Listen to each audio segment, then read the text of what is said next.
Assalamualaikum warahmatullahi wabarakatuh. Halo guys, welcome my channel Nairet Bab. Selamat datang di channel Nairet Bab. Gimana puasanya? Semoga selalu lancar dan bahagia. By the way, kali ini aku akan bahas tentang tips betah dan bertahan di perantauan. Kalau ngomongin soal merantau, pasti kalau ditanya nggak mungkin 100% betah ya. Karena tujuannya merantau itu untuk menyelesaikan misi. Dan pada akhirnya kita akan pulang ke keluarga atau ke kampung halaman. Tapi kalau kita harus survive dengan hal yang kita jalani di perantauan, apa sih tipsnya? Ini ada beberapa tips yang mungkin bisa kamu ikutin, yang mungkin kamu ngerasa kayak kulturnya beda gitu, kamu shock dengan lingkungan, kamu ngerasa kayak aduh begini banget ya jalaninnya, aku juga pernah lewatin itu. Tapi mudah-mudahan tips ini membantu kamu agar kamu bertahan, survive. Setidaknya kamu jangan sampai beban mental, sampai ya hal-hal yang membuat kamu menyerah itu jauhkan. Oke, yang pertama nih butuh waktu 21 hari untuk adaptasi. Bener nggak sih 21 hari nih? Jadi ada seorang peneliti pada tahun 1960-an guys, namanya Maxwell. Maxwell ini dia ahli bedah plastik dan dia meneliti beberapa pasiennya itu butuh waktu 21 hari untuk si pasien beradaptasi dengan hal yang baru. Akhirnya si Maxwell ini dia buat karya buku dan bukunya tuh laris manis di mana-mana dan semua orang meyakini dan menyimpulkan bahwa adaptasi hal yang baru itu butuh waktu 21 hari secara berturut-turut untuk dilakukan. Tapi justru para ahli lain dalam penelitiannya dia mengungkapkan hal yang berbeda. Mengungkapkan bahwa butuh waktu antara 66 hari sampai 254 hari untuk beradaptasi. Wow. Jadi kamu pilih mana nih? 21 hari, 66 hari, atau 254 hari? Jadi beda-beda guys antara orang yang satu dengan yang lainnya untuk beradaptasi dengan hal yang baru atau apalagi beradaptasi di perantauan. Tapi jujur ya, aku tuh salut banget sama orang yang merantau karena dia memiliki sebuah keinginan untuk mengubah nasib, untuk dia berkorban untuk keluarganya, terutama hal materi. Dan yang paling penting di perantauan itu benar-benar memang jujur gitu. Kita nggak ada niat buat main-main. Jadi benar-benar jujur untuk menjalani sebuah pekerjaan. Yang kedua, guys, untuk betah di perantauan dan survive. Nah, kalian pernah nggak sih dengar? Tapi sebelum itu ya, ini tips yang keduanya yaitu kuatkan mental. Aduh, mental tempe atau mental baja nih. Guys, kalian pernah dengar gak sih kalimat ini yang sering diulang-ulang dan ini terngiang-ngiang banget waktu aku kecil sampai sekarang. Di dalam raga yang sehat ada jiwa yang kuat. Nah, dengan kalimat ini raga yang sehat, jiwanya kuat. Kalau jiwanya lemah, otomatis raganya sakit-sakitan. Otomatis badannya tuh nggak fresh dan banyak sekali yang dirasa. Sakit kepala lah, atau misalkan banyak keluhan lah badannya. Kalau jiwanya sehat itu berkaitan juga dengan hal yang namanya mental guys. Kalau mental sendiri gimana sih menguatkan mental? Jadi gini guys, kadang kita harus mengubah mindset. Artinya memang setiap orang punya tujuan dan cita-cita. Aku di perantauan harus sukses, harus bisa membanggakan keluarga dan mengangkat derajat keluarga. Nah, bukan cuma tujuan atau cita-cita yang tekadnya benar-benar bulat untuk kita survive di perantauan, tapi ada hal yang harus kita lakukan, yaitu memanipulasi pikiran. Memanipulasi pikiran itu layaknya kita meyakinkan sebuah hal yang membuat kita lebih termotivasi. Kalau aku mencontohkan pada diriku sendiri seperti ini.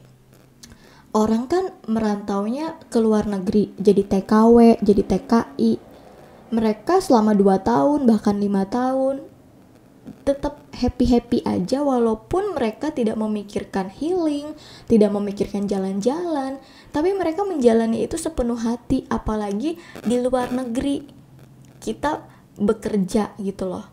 Kalau misalkan kita masih antar pulau atau beda provinsi, itu sih masih mendingan gitu, masih bisa terjangkau 6 bulan sekali pulang gitu loh. Masih kita bisa jalan-jalan. Bayangin deh, orang yang kerja jadi pembantu di luar negeri, jadi TKI, TKW, bagaimana dia survive dan berdamai dengan dirinya sendiri saat dia tuh ngerasa capek, tapi dia nggak bisa healing, nggak bisa jalan-jalan. Ya iyalah, mana ada gitu ya kita minta ke majikan gitu buat minta A B C D, kita lagi sakit kepala gitu, banyak maunya. Yang ada nanti kita dipulangin gitu kan, nggak betah kerja di sana. Yang ada kita dipulangkan atau secara dini diberhentikan. Nah, kadang aku memanipulasi pikiran itu. Orang aja bisa ya di TKI, TKW di luar negeri, makanan yang nggak cocok, bahasanya nggak cocok, orang-orangnya mungkin kita ngerasa kayak sendiri, nggak punya temen ngobrol.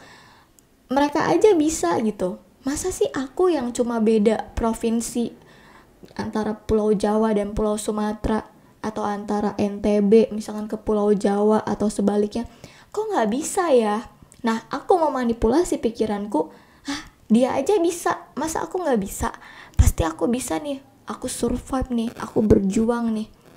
Anggap aja aku di perantauan saat ini tuh aku lagi jadi TKI atau TKW yang nggak mikirin jalan-jalan, nggak mikirin makanannya harus enak, nggak mikirin orang-orangnya harus baik, nggak mikirin harus punya teman banyak, nggak mikirin orang harus sayang sama aku gitu loh. Ya, aku jujur aku salut banget, aku kasih jempol banget buat mereka yang jadi TKI, TKW untuk bekerja di luar negeri. Nggak semua orang bisa sekuat itu mentalnya, dengan jiwa yang kuat, mental yang kuat, dan raganya pun sehat.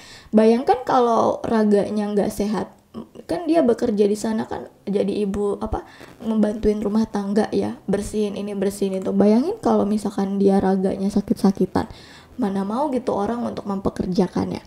Jadi kuatkan mental dengan cara memanipulasi pikiran untuk hal yang lebih positif dan memotivasi diri. Jadi kita tuh mikirnya gini loh, jangan manja, anggap aja nih aku lagi di luar negeri.